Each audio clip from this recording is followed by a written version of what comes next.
łe zbudzonym człowieku.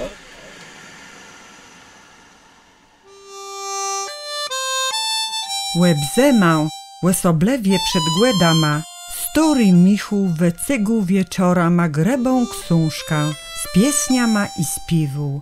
Remus ród do niego przechudą i razem z Martą płemu golemu w tym śpiewanim. Knupu baro są widzały te chwile. Na stole stojała świeczka i duwała wit, a butem cały świat był łekrety śniegą jakby jaką spierzyną. Jak przeszłe wiuldzi mroze i na jezorze, co było krótkłe pustkłewiu, pojawił się lud. Michu po zakończeniem wspólnych śpiewów siedł na sztrund z kozłowim rogał w ręce. Parobk rozmiał na nim baro głośno grac. Trąbił we wszedci stronę, żeby kto zbłądzący na jezorze mógł ciec i wiedział, w jacim cierenku mu ic. Remus chłedzał z Michałem i buczno słychał tego graniu.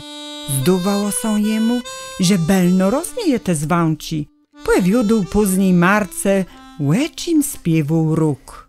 Jo to dobrze czeł. Była to pieśń o zbłędzonym człowieku, co idzie z dalekich stron i nie wie jak dojść do brzegu. Robi swojemu coru zemni i chce sobie płełeżec na lodze i łekryć z niego. Kłeju też tego słychała, łedrzyk łodzywczo. Róg nie znaje słów, to było bluz trąbieni. Ni, Marto, jak beczno so przesłuchasz, to uczysz też słowa. Tej pewic, co dali śpiewu róg? Łeti, że na brzegu je hecz, ja ciż daje cepło i łet płecink. Błądzący musi leno idź tam, skądka je czec grani. Jak ty, Remus, rozmiejesz wszystko peszne łepę wiedziec, dzewowała so Marta.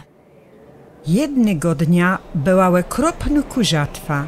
Michu z Remusem miele wiuldzi iwer, żeby win z hecie błęcny wiatr zawłedzał w łedemkniancym dwieżów i idzeniem. Śnieg padł gęsto, że wnet nic nie było widzec. Knop z parobką dele so równa kradą i śle na jezoro. Michu zaczął grać.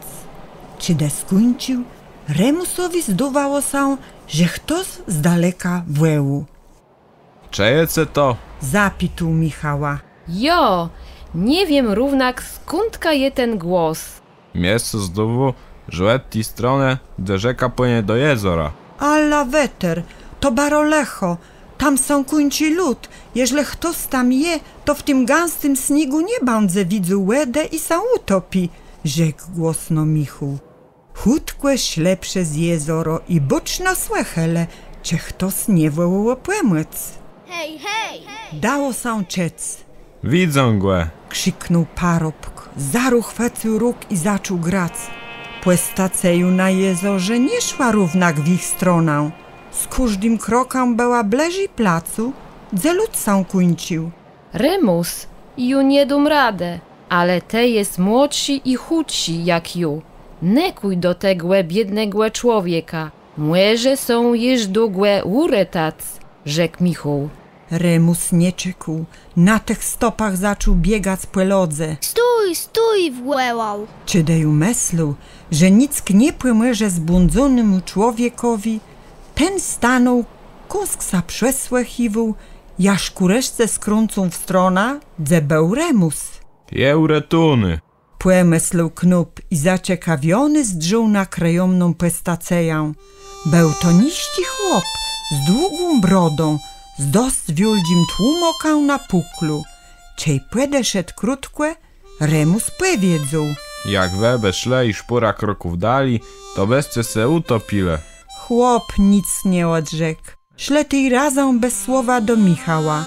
Ten zarupłeznął zbłądzonego człowieka. Jest to te gabłe?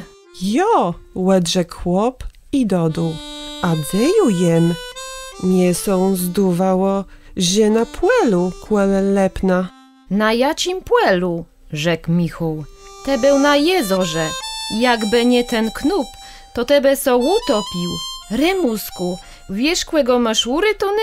Nie wiem. To żyd gaba, hańdlusz, łen jezdzi po wsach i pustkach, a przewdowoledzą rozmaity zache. A co to jest za knup? Zapytał niści chłop. Ju nie rozumie jego gućci. To Remus, łen mu skażony język, ale baro dobry serce, rzekł Michu. Żyd zaczął sseskać ręce knupa i głosno mu zankłewu zapłemyc.